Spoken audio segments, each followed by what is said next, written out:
do Bro, that. that's an amazing feature. I love that feature because you got so many conversations going on and things that are going in your mind. It's so easy to forget something.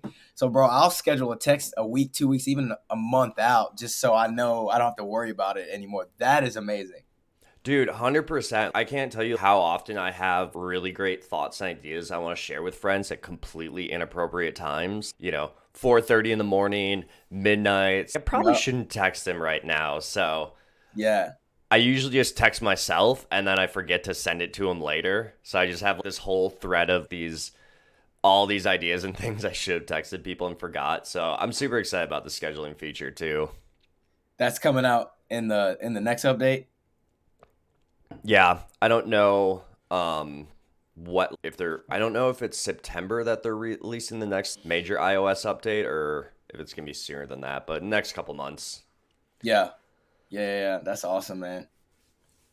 That's awesome. How's business going? Business is going doing really well with clients email campaign. We've gotten about 6,000 contacts through, hovering at a 50% open rate for the re-engagement series. And then they have to opt into the actual sales series. But we've had a little over 100 people opt in through that. Not all of the 6,000 people have gotten through the series yet. So Mhm. I'm expecting that to go up. But the 5-day series selling has between 70 plus open rate on all the Yep. emails right now. So yeah, that's going really well. I'm super excited because my biggest fear going into this is that what they were doing before tanked their domain reputation. Just depending on how many spam complaints you get, how bad your open rates are, things like that.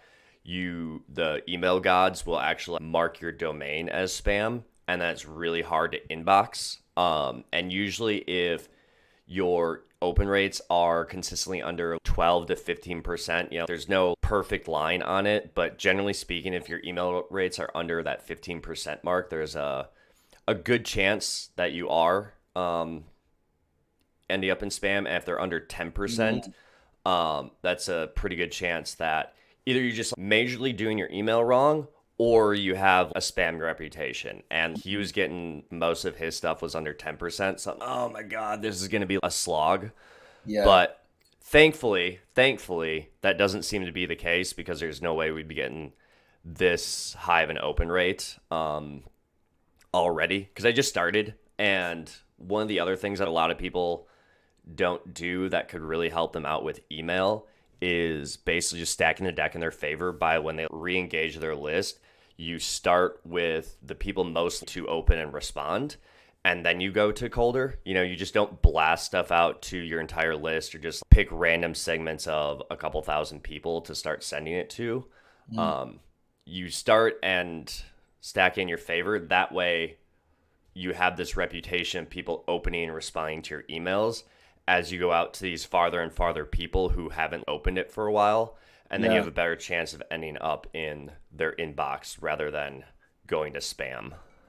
How if you've got a list of that many people, how do you determine that the people most to open it and sending it to them first? How do you know that? So, what I tend to do is first go with either active buyers, people who are either like on an active membership right now or Okay. um, have recently bought something and go through all the buyers there first, and then start moving it to just people who have recently engaged or opened other emails. And then you just kind of keep moving further and further out from how recently they've opened an email or communicated with us. Yeah, I got you. Man, yeah, that makes a lot of sense. Cause I mean, it's when you're talking to leads, obviously you've got your pipelines, your hot follow up, maybe warm leads, and then cold. And you always want to make sure when you got time in your schedule, if you don't have booked calls, you're hitting that hot follow up first, and then you're kind of moving down the line. It sounds kind of the same principle. Yeah, very similar. Very similar with that. It's not quite the same degree of pushing for the sales right now. But it is one of those things where if they bought from you, they're probably going to open an email. And that's the main thing that we want to get in the beginning is first people to open, and then more importantly, people to respond. I know a lot of people have different hacks and tricks for getting out of spam and getting in people's inbox where it's code or they tell you do this, that, and the other thing. And if you just take a step back, and I want to rant about this for a while, so I'm going to go off for a second. Yeah. If you take a step back and understand the platform and culture of email, right?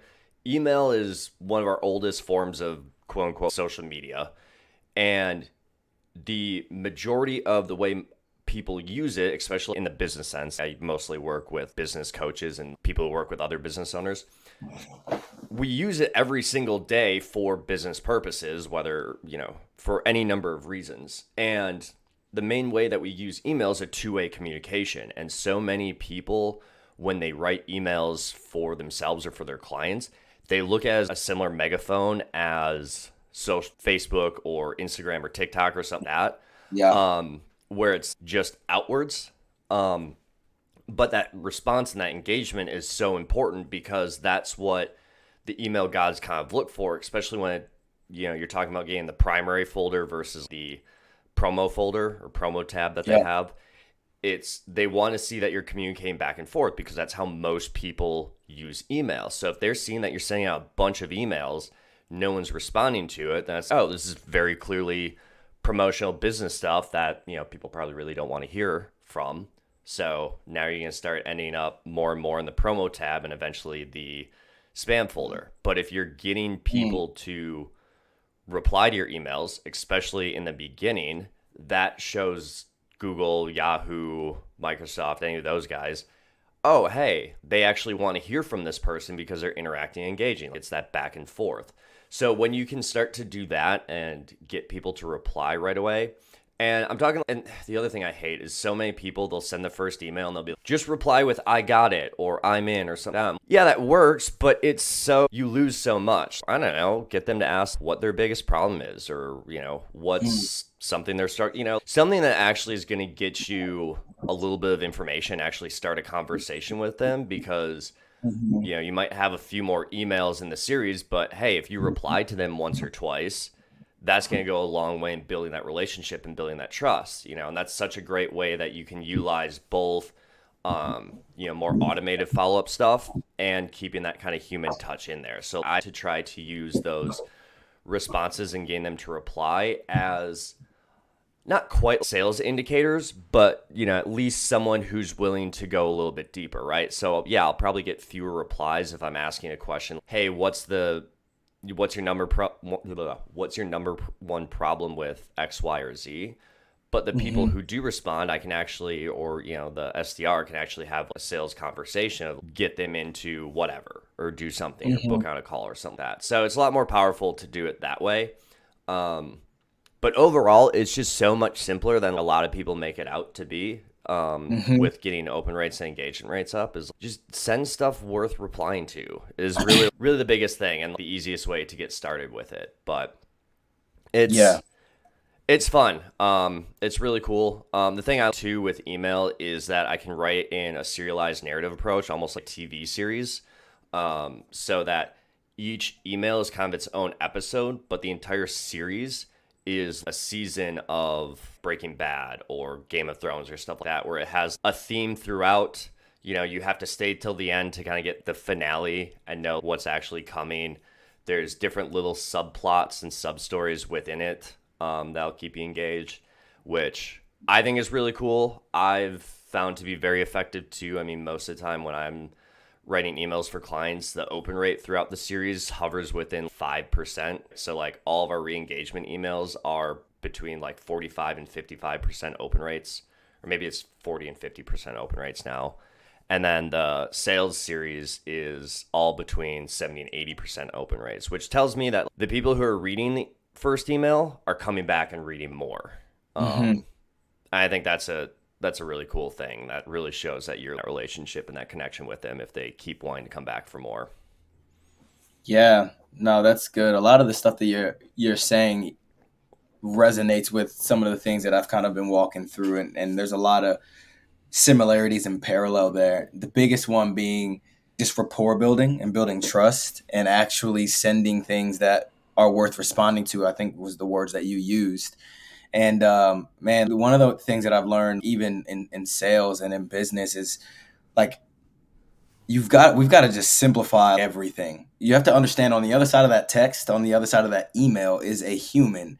And so if you were to be sitting with that human, how would you communicate with them?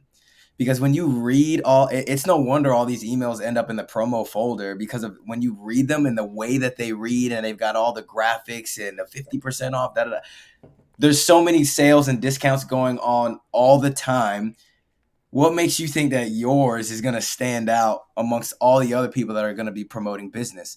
The thing that I have found that has worked for me is honestly, and I know it's a little bit different than email, but taking the time to go more manual and sending more customized, curated responses to people. And so, what made me think of that was when you said um, something along the lines of, "Are you still looking for help with X, Y, and Z?" Remind me of a little texting that I would send. Hey, Fran, I know we've spoken in the past. Um, how are you feeling? How are you doing with X, Y, and Z? And what I found is that if people truly have pain and that problem is still persistent in their life, they will respond and tell you, man, I'm still this, that, and the third. I still have the weight to lose. What I've been trying isn't working. I still need help. And I've learned that the real people that actually want your help will let you know. And so when you blast out messages that aren't personalized or don't resonate um, with the folks that you're trying to trying to engage with, I feel a lot of times it's telling of the messaging and the words that you're using in terms of it not landing. But when you're asking problem based questions, I found that it's you get a lot more responses that way. And the ones that do respond, moving them through the funnel, they're way more to buy. And then that way you're not wasting your time with people that are just looky loos or the pain really isn't there for them. You want to be able to have your energy and time and effort go towards the people that actually need your help. But it's all about curating personalized responses to them so that you're engaging with them in a way that they feel you're listening and you actually care about their well being. Does that make sense? 100%. 100%. And I think, you nailed it right at the beginning there is remembering that there's a human on the other side of whatever that message is, whether it's a text message, an email, a phone call. A phone call is a little bit hard, but I think so often, and that's one of the things that is really kind of frustrating about where we are with marketing and how cheap it is to market is people don't really spend that time figuring out and understanding exactly what is an actual valuable message, and what's worth sending to people, and it's just one of those where I think marketers are very guilty of just looking at data sets and large numbers, because Mm-hmm. the general rule in marketing is right at a fifth grade reading level, third to fifth grade reading level, because most of Americans read at a fifth grade reading level, which, sure, if you're selling a mass market product, fidget spinners and widgets and things like that, I get it. But, Yeah.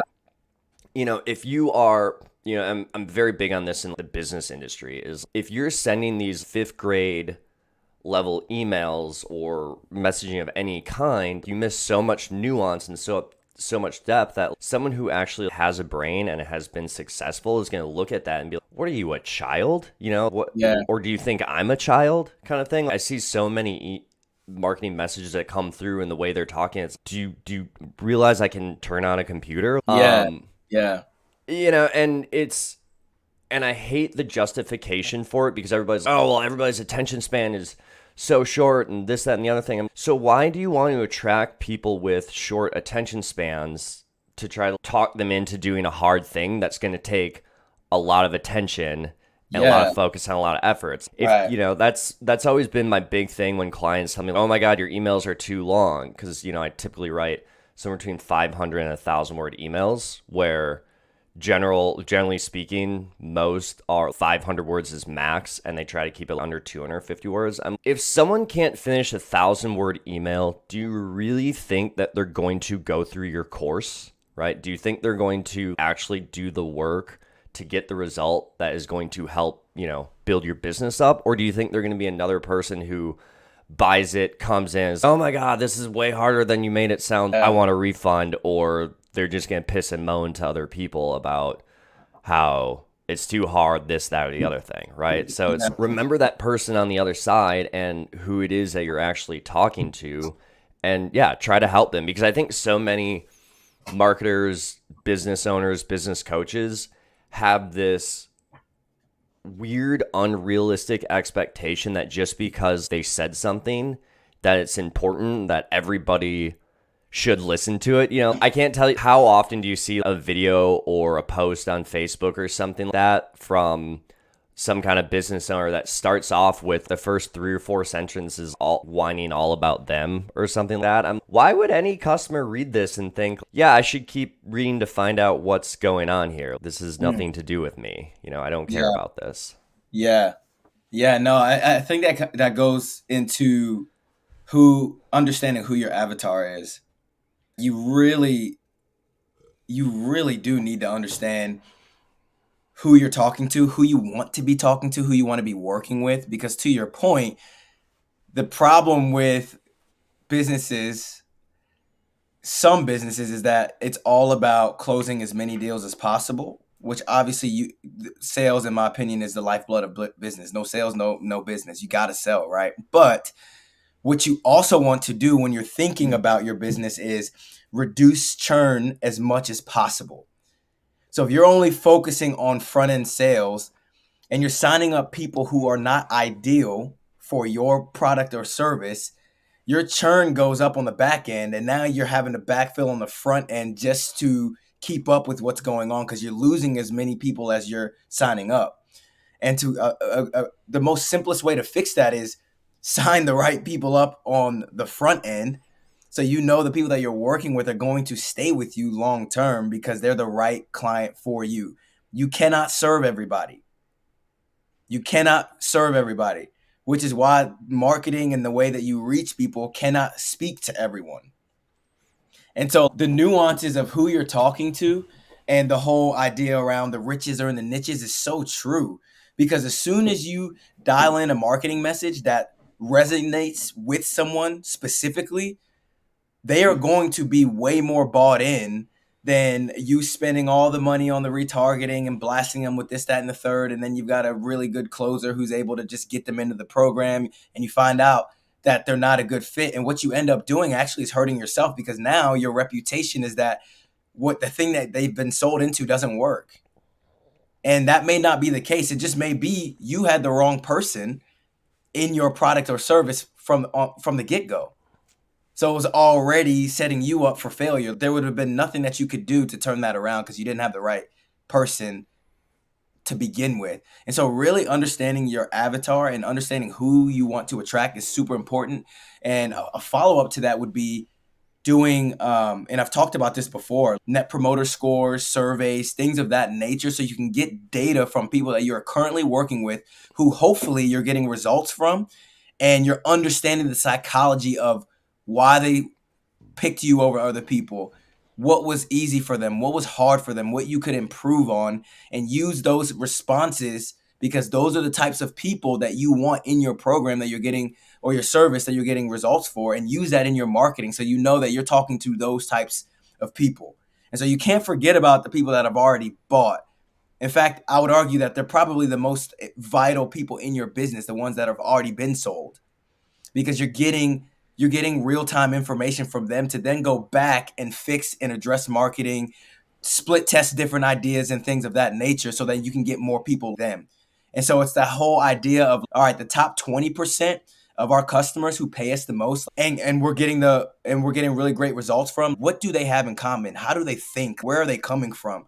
And understanding that and using that information to go back into the marketing space and attract more of those people and cut out the bottom 80% that you just got into the program or the product or service because you have a really good sales team.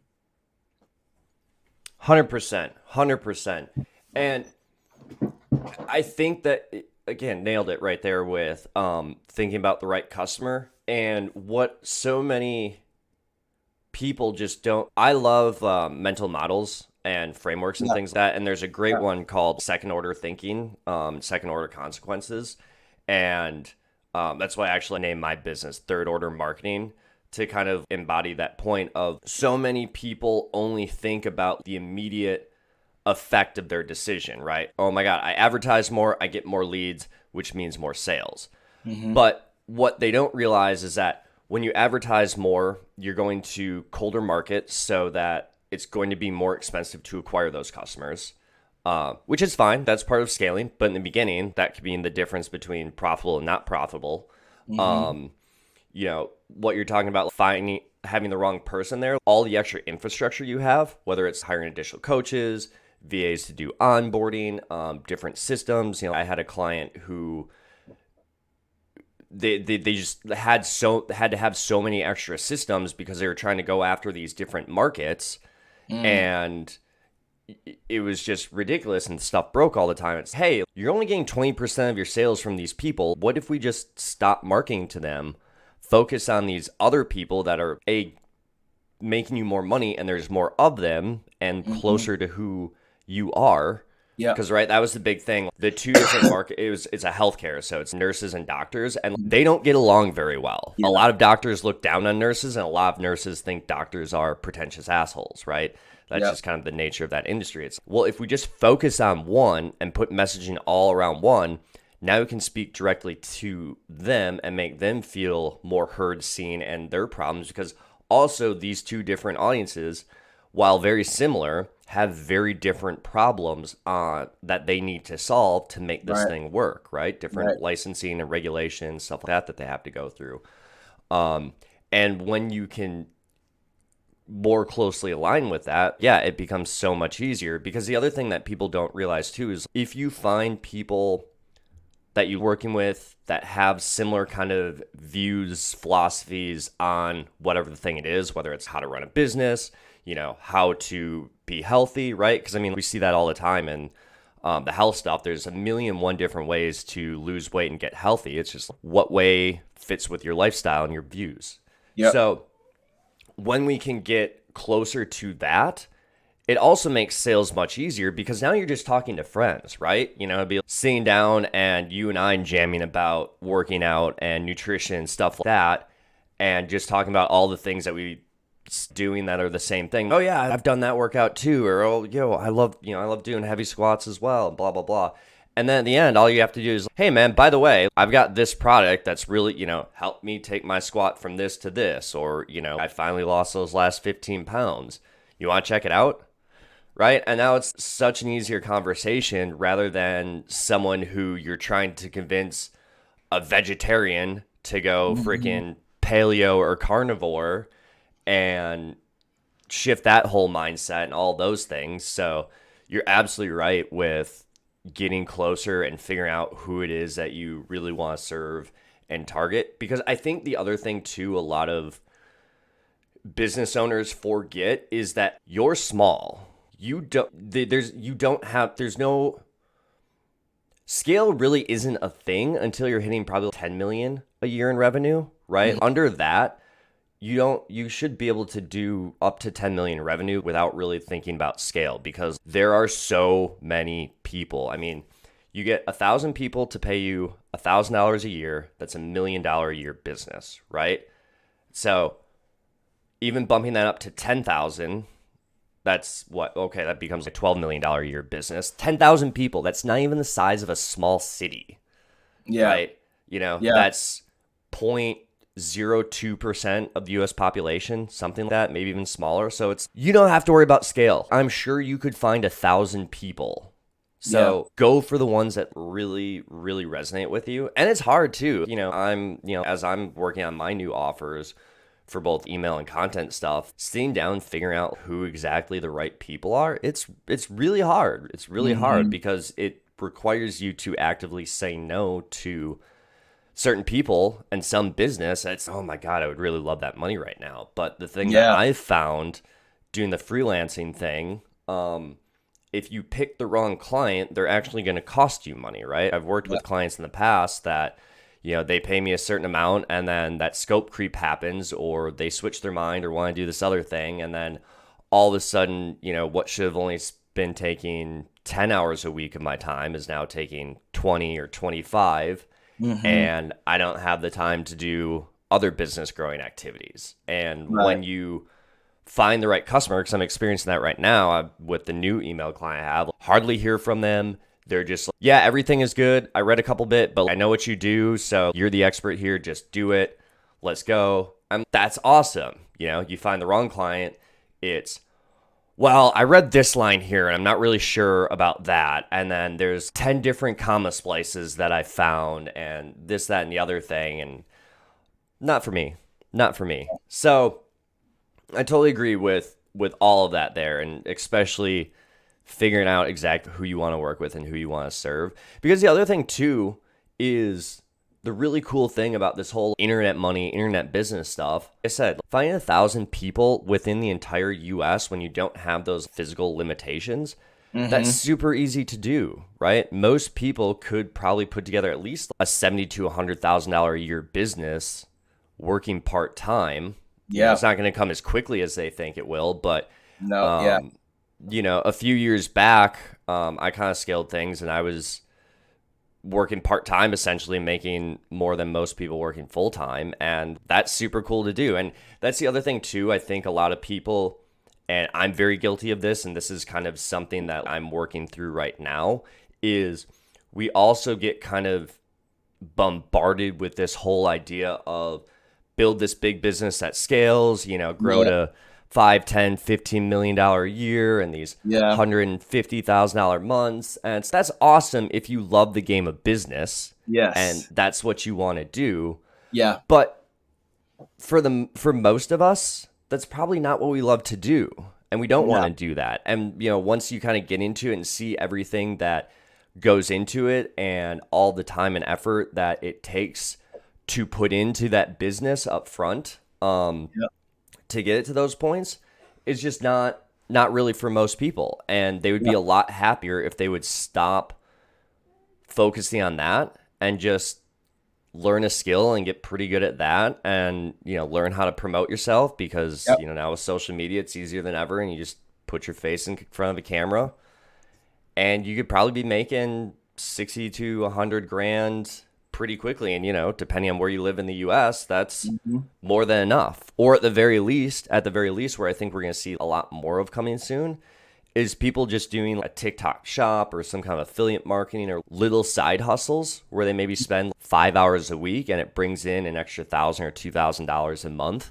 Where like Hmm. it's nothing crazy, but it's enough that they can now go on that vacation that they want, or they can go out to eat as much as they want, or Yep. we all have those hobbies that we overspend on that where if we ever told someone how much we've actually spent on this thing, they'd look at us, we belong in an insane asylum.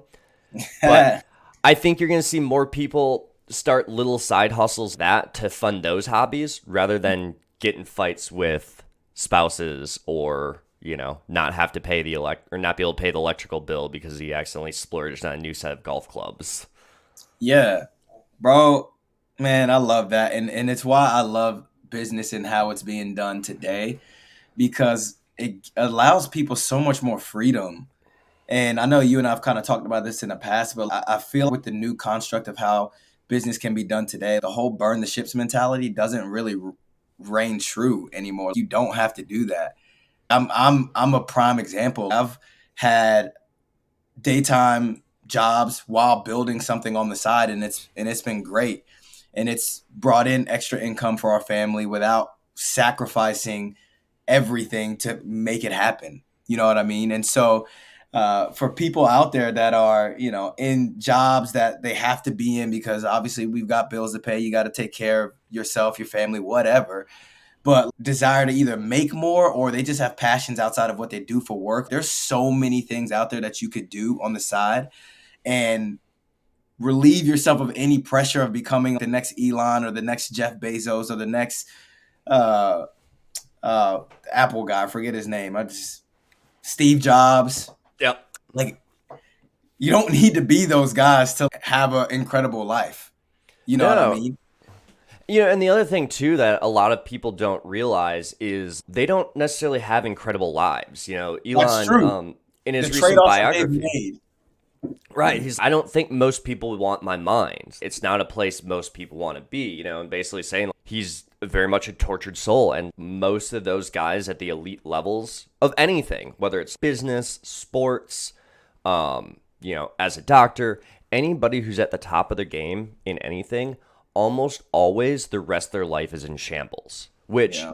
that's fine for them, right? Because that's what they love the most, and go for it, go do it. That's our own choices for everybody to make. But I think too many people don't realize the sacrifices that have to be Yeah. made in literally all other areas of your life. I mean, look at how often athletes and business owners get divorced because their partner doesn't want to deal with the fact that they're always doing that other thing. So it's, if that's what you love and that's what you want to do, go for it. But I think for most of us, we have more diverse interests, right? I Yeah. know Alex Ramosi all the time talks about how he spends 6.5 days a week working, and he does it because he loves it. That's what he Yeah. loves to do generally. And that's awesome. That's great. I love writing. But I also love playing baseball with my son. I love Yeah. going for walks in the woods with my dog. I love going Yeah. out to eat and cooking food with friends. So I want to do other things too, Yeah. which I know will mean that I never build $100 million business or something like that, and Yeah. that's okay. Yeah. Because I think I think that's the big thing is figuring out the life you want to live and then looking at how you can financially support that and kind Yeah. of detach yourself from the career being your identity. I think that's something that we've gotten Yeah. really wrong in America is this Yeah. whole idea that our career and our work is our identity and everything. And, we put all that focus into it. And if we don't do well in this, we feel we are not a provider, unworthy as a person, Yeah. whatever other thing. And I think we're actually seeing, because what you were talking about with the burn the boats thing, I remember that was such a big thing in the whole online marketing, make money online world for so long, is almost this dichotomy between corporate America and internet money. And to be one, you couldn't be the other. They're kind of at odds. So Yeah. to be an entrepreneur or to be one of these people that's going to scale, you had to burn the boats. You had to quit your job. You had to go all in right now. And I think that, well, that's definitely not true. The Warby Parker guys, they started that as a side thing because they were, well, we're not really sure if this is going to work. We really don't want to put ourselves out too bad if it doesn't. So we're going to keep our jobs and just Yeah. kind of try to grow this thing on the side until it becomes something, right? And Yeah. that's what they did, and then it did. And I think a lot of people need to focus on that instead because Yeah. don't put yourself in that financial hardship. That's just not a fun place to be. And then Right. also too, I think we're seeing, because I TikTok a lot, and I see so many people on TikTok who have their career and love their career, but they're just making videos about it for other people. That there's this one woman I follow who is an electrician, and I don't know if it's commercial electrician or stuff like that, but she works on big electric stuff that'll turn you into dust if you get Yeah. electrocuted kind of stuff. Scary shit. And she just talks about doing her work in a very male dominating profession and some of the stigmas and the comments that she hears. And she does amazing work too. She shows off putting together these circuit boxes and stuff that just look freaking works of art. Yeah. So it's always funny to see, oh yeah, this guy, I went to a house today and they wanted to send a guy out because they didn't think I could do it. And here's what it used to look like, and here's mine now. And they're just absolutely floored. That stuff I think is super cool. And I think is Yeah. going to be a big part of the future where you make whatever money you make at your regular job. And then you do something on the side that gets you to the income level you want. For me, if I could go back and be a CNA part-time again and not have to worry about that as an income and, just do my other stuff and just get to do that for fun, I would absolutely do that in a heartbeat because that was one of my favorite jobs I've ever had. Mm. It just doesn't pay for shit. And, Yeah. Yeah. at some point you just got to be like, well, I need to make money, so I can't do this anymore. So I think Yeah. you're going to see a lot more of that coming up in the near Yeah. future. Yeah, man, I love that. I didn't even think about that. The fact that I don't know, and I'm probably caught in an algorithm. I know that I am on social with all the business stuff that I do and follow, and people that I consume content from. You just see all this stuff around the burning the ship stuff that we've seen that we just talked about, and then how the 9 to 5 world isn't ideal and all this stuff. Create your own time freedom. You need to live life on your own terms, blah, blah, blah. But what you forget and what you just kind of hit on is that there are several people that are extremely happy in their careers. They want to actually be doing what they're doing, and they want to be working for a great company that takes care of them, and that they feel seen by, that they can earn an honest living, and there's promotion opportunities and growth and all of that. And so I don't think it's just all or nothing thing. You know what I mean? It's 100%. not that at all. My brother's a great example. He's loving what he works for Dollar General, the corporate Hmm. office, in HR type of stuff, and is loving it and is crushing it. He's gotten a couple of promotions since he started, but he really really loves music and is very very skilled on the piano. Mm. Taught himself how to play, can read music, all of that. And we were just talking about making extra money and all that one day. And I was, bro, because people have asked him for piano lessons and things like that. Bro, you could create a course or something around that and do it on the side to earn some extra income. And he was like, bro, I've never even thought of that. And I was like, yeah, bro, the things that you love to do and you're good at doing and people want to pay you money for, there are ways to distribute it and get it out there that won't cost you an arm and a leg in terms of your time and have to sacrifice your wife and the girls and all of that. And you can still keep your day job because you're enjoying that. And it's obviously providing for your family. And so this is the thing that really excites me about where we're at right now in the future, because people have the opportunity to earn income in multiple ways that are not tied to what they do for their day job. No longer is the employer the end all be all in terms of how much you're able to earn. They control how much they pay you, but they do not control how much you can earn overall if you're able to apply value to a skill set or a passion that you have and share it with people, right? And so that's why I'm excited about where we're at now and where we're headed, because I'm seeing a lot more of that, and I'm a testament myself.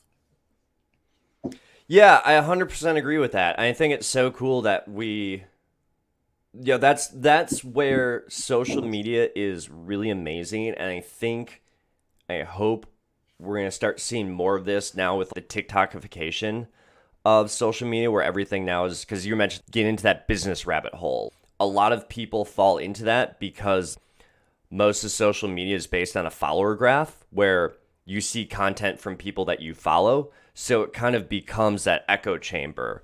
And Yeah. where TikTok has really broken the game, and Twitter/X is doing this really well too, is now everything is based on interest and engagement. So you could have 0 followers and make a post or a video that's just a straight up banger that everybody loves and have 1.2 million views in your first week on the platform. And Mhm. on the flip side of that, from a consumer standpoint, it's way, way better because I don't know about you, but my interests change over time and quite frequently. Yeah. Um, so I rarely go spend time on my Instagram anymore because it's, again, all the same people that I follow and kind of the same general bit of information. Yeah. And it's just, I don't know, I'm not really into any of that anymore. But I'm not going to go unfollow 150 people and or follow 150 new people and screw things up even more. So instead, I Right. just go to TikTok, where I know that if I type something, if I type in how to grow flowers in northern Wisconsin, or just how to start a garden, I'm going to see 10 or 15 videos of that. And now for the next 5 or 6 days, my news feed is going to be full of different gardening stuff and probably wider gardening stuff than I even know about. I can't tell you how many times I find new stuff on TikTok where I'm like, that's a thing? Some Yeah. guy, this is months ago, but there was a guy making some really interesting videos about working in tech and computer programming, but not Silicon Valley app stuff. We're talking municipal, county, town, city programs talking about, hey, this is why all these government systems suck and they're out of date. And because most of them are built on a language called, I think, Cobalt, which Yeah. it's basically a dead language. Very few people know and understand that now. So no one can work on or update these systems, and he talks about his career kind of updating those systems. And I thought it was fascinating. I thought it was super Yeah. interesting. Yeah. Probably, maybe only 10 or 50,000 people think that's interesting. But Yeah. still, there's government employees and government contractors that are probably watching those videos. And that's, and they're like, oh my God, I need to hire this guy. Yeah, bro. That's what that hones in on the point that I was making earlier. How the riches are in the niches. The further you niche down, obviously you're talking to less and less people, but the more valuable to those people that you are speaking to, the stuff that you're saying actually is. And it's crazy because Alex was talking about this registered dietitian that he had dinner with. Did you watch that or listen to that? Yeah, I saw that one. That Bro, was his whole philosophy got blown up when he saw her numbers. This lady's doing 1 million a year in income with all organic, with an email list, I think he said of 6,000, maybe even less than that. But no. It was Instagram following of 5,800 people, was not verified. All her posts get 2, 3, not a ton of engagement.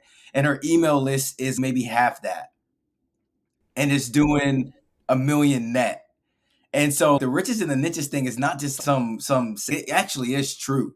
People are skilled in the most random things that other people are interested in. This one time, bro, I got caught for 30 minutes watching videos on how horse trainers, I'm probably using it wrong, how they switch out the horse's horseshoes and the tools that they use. Bro, I watched for 30 minutes this dude, all he does is take off all old horseshoes and put on new ones. And he's got a huge following. He's this guy out of based in London. Huge following. Yeah, farriers. Farriers are called. A good friend of mine actually does that around here, and I've been telling her for so long she needs to get on TikTok and just show her cleaning horse hooves and stuff like that, because I fell down one of those rabbit holes too. Not quite as far as you, but I watched 10 minutes of this guy scraping this horse hoof and getting all this stuff out, and it was one of those really gross but really satisfying things too. And I'm looking, it's got over 1 million, which Yeah. means it's probably got, I don't know, 5 to 10 million views. Yeah. And what so many people don't realize is he probably made, I don't know, 5 or 10 grand off that video just from having it on there on TikTok. Just for simply grabbing a tripod, putting your phone on it, hitting record before you do your normal job, the normal thing that you do every single day, and just talk about it. It's not these people are doing the internet marketing, great hook, and spending hours researching and playing this. Like, they're literally just pulling their phone out and recording Yeah. them doing normal stuff. Yeah. Normal stuff. I saw this one chick, her video had 100 million views, and she's probably 4'10", because she was standing next to a dog that went up to almost her armpit, and she's just dancing, and the dog's looking at her, what the fuck are you doing? And that's 20-second video of just her doing that. It's 100 million views. Come on. Come on. Yeah, that's crazy. I think that what stops people is, and what stopped me in the past is what I'm trying to put out into the world good enough. That's not good enough. Then you start to overthink. Then it's, I'm not gonna post that. That's people will think that's dumb. And it's just they might, but who cares? You gotta just put stuff out there. You never know. People, this world is ever changing. People are strange and get caught up in the weirdest things, and something that hits may not even be the thing that you thought was going to hit, and something that you thought was a home run lands flat. You just don't know. But to your point, if you're just posting content of stuff that you love to do and you're enjoying it, and you're literally just, I want to put this up there because I want to just share it with people. And you don't put the pressure of this thing has to perform or else my identity becomes wrecked. then you can just go out there and just be put whatever out there. Because let's be honest, people really only care about themselves. They're not worried about you and your 30-second video, and they're not thinking about you and talking about you 10 minutes after they watch it. They're not. You know how I know that? Because I am on there consuming stuff too, and I don't do that. I see dumb stuff all the time, but I forget what I saw 5 minutes after I watched it. You know what I mean? So I don't know. I think we can do a better job of just relieving ourselves of pressure to just do the thing. Just do it. 100%. One of my favorite movies called The Core, where they have to journey to the center of the earth to restart the core so the world doesn't explode. One of the guys on there, they were kind of talking about the whole saving the world thing because it's 8 people on this sub deal. And he goes, I'm not trying to save the world. I'm just trying to save these 3 girls. It's his 2 daughters and his wife, right? Like, that's all I'm doing. Like, saving the world is way too much. It's overwhelming. We'll never be able to do it. But if I can save these 3 girls, that's enough. Yeah. And going to the video stuff, what you're saying is, oh, this isn't good enough. It's, hey, if this helps one person or 3 people, that's good enough. We don't have to change the world with one video. We don't have to save the world with one video. But if one person gets value or an insight or something from it, that's enough. That's all. That's all you need. And going back to that fitness woman, I didn't even realize. I thought her Instagram was even smaller than the 5,800. But I mean, in terms of social media standards, her account is basically nothing.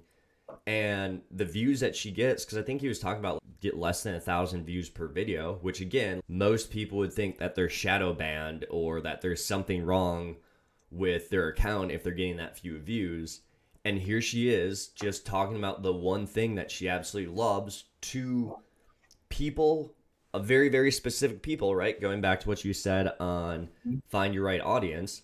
Yep. She's got a message that she knows goes straight to them. Yep. And that's all that she needs. And she's got a million two business, right? Because probably one person for each video got value and got an insight from it, and they're like, hey, I need to talk with this woman. Yeah. 100%. And so that kind of goes back to what you're saying. You don't have to talk to everyone. So kind of going back to when we were talking about the marketing piece of things and really making sure that you're talking to the right people. If you're talking to the right people, you don't need 100 million views. You don't need that. And this lady, obviously, as a case study, proved that. Because he looked at her account and was floored. I'm doing 50 times the numbers that she's doing. And she's doing it, and I don't think he wanted to blast her or anything, but he kind of made it seem she wasn't even really doing it that great, but still was killing it.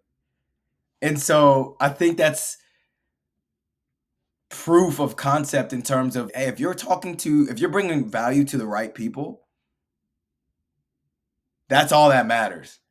And if you're not worried about trying to go viral or anything like that, like that's all that matters. The right messaging to the right people. Yeah, absolutely, 100%. Because I think we're starting to see that shift in social media because for the last 10 years or so, as social media has kind of exploded, we've gone way far on that vanity metric, and everybody wants to be a huge influencer, and kind of keeping that. Our idea of a celebrity, I think, has changed, right? We only knew celebrities from a TV and movie and sports kind of perspective where everybody kind of knows about them, right? And we took that to social media because that's really all we knew. But where I think we're going to is more niche celebrities. We're going to be finding more people that you and I love Alex Hermosi. I bet you there's I know for sure there's tons of people in the internet marketing world who don't even know who Alex Hermosi is, who have never heard of him, right? Because we all think, oh my God, he's got 3 million or 10 million followers across all platforms, stuff like that. Again, that's still only, 10% of the U.S. population, if that. It's not even that, because that would be 30 million people, right? So, I mean, it's such a small percentage of people that even know about him that while he's big to us, he's still a niche celebrity. He could still, walk down the street in Chicago and most people aren't going to know who he is. That's right? true.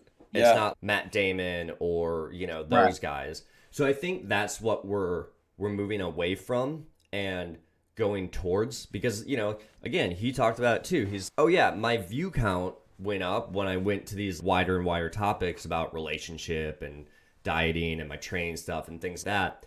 But what I found is that our retention dropped. The wrong people were seeing it, and then the audience that I was really trying to serve, they were, hey man, what's up with your content lately? I really, I think he mentioned in his video, he talked about where it really hit him. He's what a good friend of his, who's his perfect customer, is, yeah, I really haven't been watching your videos lately. They're just kind of different and not really what I want. So Uh, I'm so happy he put that video out because that's a big thing that so many people miss is they go for the vanity metrics and try to get more and more views, never realizing that to go viral, to make something that's widely appealing, you have to dumb and water it down so that most people can understand it. And most people probably don't know about the thing you're talking about. So you can't get into any of the nuance or the nitty gritty that really shows off your expertise, right? So when you make these viral videos about starting your own business or this thing or the other thing, you just sound like every single other person making a start your own video post rather than diving deep into a certain subject or topic within that only people who are in the beginning stages and actually started a business might be interested or want to talk about or want to learn about. And it's going to be a lot less views, but you're going to get people who actually care and give a shit. Maybe yeah. an easy way to kind of think about it, it's the difference between the friends that you go out to the bar with and the friends that you invite over for Sunday afternoon lunch kind of thing. There's a lot of people I would go out to the bar with or go to live music and have a ton of fun with, but there's very few I'm going to want to invite over in my little area of downtime and have a really good conversation with. Yeah. Man, that's good. I love it. Well, awesome, man. Great conversation as always. Always. Yeah. So much fun. So much Yeah, fun. bro. Again, I appreciate your flexibility. We should be good moving forward, though. But Per- it actually helps to know that you're flexible in the mornings anyway. So, yeah, I mean, for the most part, mornings are my best deep work time and stuff like yep. that. So I keep the calendar pretty clear. So yeah, whether probably never move it up. I don't making adding things same day. But if you're ever, oh, can we do Thursday or Friday instead? Like easy day. 90% of the time, I'll be like, yeah, let's do it. Okay, perfect. That So sounds good, man. Well, I gotta take the kids to my mom's. So, awesome. Have fun, sir. Always good chatting.